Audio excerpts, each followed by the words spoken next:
नमस्कार मित्रांनो, मी कुणाल भाऊसार तुमच्यासाठी घेऊन आलो आहे एक मजेदार गोष्ट. आपण या फोटोच्या माध्यमातून लोकांची वागणूक करण्याची पद्धत डिस्कस करणार आहोत. तर लोक नेहमी प्राइसच्या मागे पळतात, लोक व्हॅल्यूला बघत नाही. तर आपण एका एक्झाम्पलद्वारे हे सगळं बघूयात.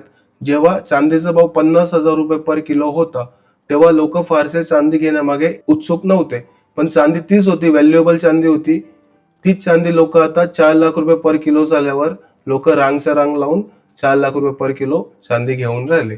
तीच चांदी जेव्हा तिचं प्राइस वाढली तर लोक त्याच्या मागे लागले. जेव्हा तीच चांदी जेव्हा 50,000 रुपये पर किलो होती, लोक ती घेत नव्हते. अगदी ह्याच पद्धतीने 2024 साली स्मॉल कॅप म्युच्युअल फंडामध्ये लोक वेड्यासारखे लाईन लागून इन्व्हेस्टमेंट करत होते. पण आता 2026 साली त्या स्मॉल कॅप म्युच्युअल फंडमध्ये लोक इन्व्हेस्टमेंट करायला मागे पुढे विचार करत आहे.